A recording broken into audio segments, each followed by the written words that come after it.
Hey everyone, and welcome back to the channel. Today, we're rediving deep into a story that etched into the very fabric of Hollywood itself. A tale of dreams, despair, and a legendary sign that still stands tall. You see, they call Hollywood the city of dreams, a place where the lights never dim and anyone can become a star. But for one young woman, those iconic letters on the hill became her final, heartbreaking stage. This is the story of Peg Entwistle. Born in Wales in 1908, Peg came to America as a child, full of hope, chasing a better life across the ocean. By her early 20s, she was already making a name for herself on Broadway, graceful, undeniably talented, and brimming with promise. When the film industry exploded in California, it was natural for Peg to leave New York for Hollywood. Like so many others, she truly believed she'd find her name in lights there. At first, it seemed entirely possible. She landed a few small stage roles, met important producers, and even signed with a studio. But the early 1930s were a brutally tough time. We're talking about the Great Depression, cut budget, fewer movies being made, and even fewer chances for aspiring stars. One by one, Peg's bright dreams began to dim. Her name slowly slipped from conversations, and the industry, with its relentless pace, just moved on without her. She lived alone in a small apartment near Beechwood Canyon, not far from the newly built Hollywoodland sign. Every single night, from her window, she could see those bright white letters glowing majestically over the hills. They were meant to be a beacon of success, a symbol of everything Hollywood stood for. But for Peg, they tragically became a constant, painful reminder of what she felt was her failure.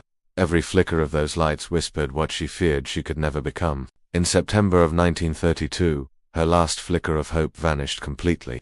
A studio had promised her a role, what could have been her big break, but the project was cancelled before it even began. Peg was absolutely devastated. Friends later recalled she seemed distant, quiet, almost hollow. She told her uncle she was going for a walk, and heartbreakingly, that was the last time anyone saw her alive. That night, Peg made her way through the darkness of Griffith Park.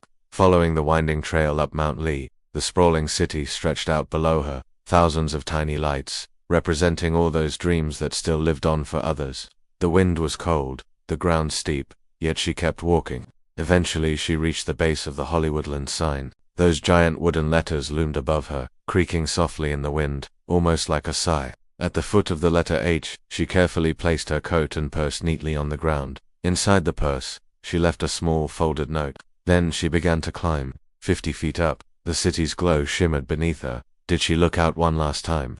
Did she whisper a line from a play she once loved? No one knows for sure. But sometime that night, Peg Entwistle jumped. The next morning, a hiker found her body at the base of the sign. In her purse, police found her note. It read, "I am afraid I am a coward. I am sorry for everything. If I had done this long ago, it would have saved a lot of pain." She was only 24 years old. News spread quickly, actress leaps to death from Hollywood sign. The story shocked the entire nation. Some said it was proof that Hollywood callously destroyed its dreamers. Others simply pitied the young woman who had given her absolute all for fame and seemingly received nothing in return. In a truly cruel twist of fate, just days after her death, a letter arrived at her uncle's house. It was from a studio offering Peg a lead role in a new play, a part where the character was supposed to commit suicide. She never got the chance to read it.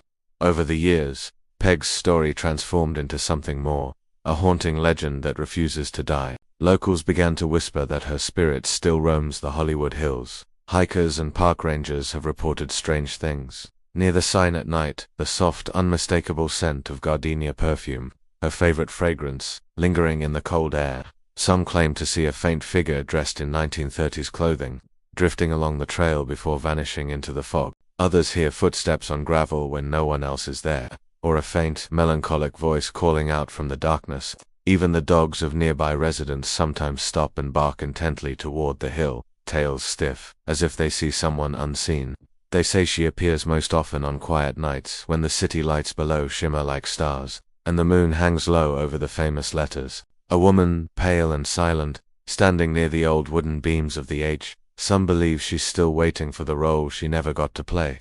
Others say she watches over those who come chasing the same fragile dream, a silent warning, perhaps, from the girl who gave everything to the spotlight. Today, the Hollywoodland sign is simply known as the Hollywood sign, a global icon of fame, hope, and illusion.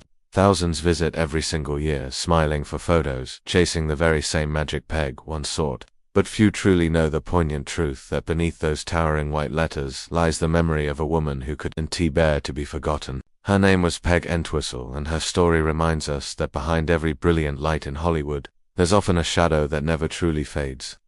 Thank you so much for joining me on this deep dive into a fascinating, yet tragic piece of Hollywood history. If you found this story compelling, please hit that like button, subscribe for more incredible tales, and let me know your thoughts in the comments below. We'll see you next time.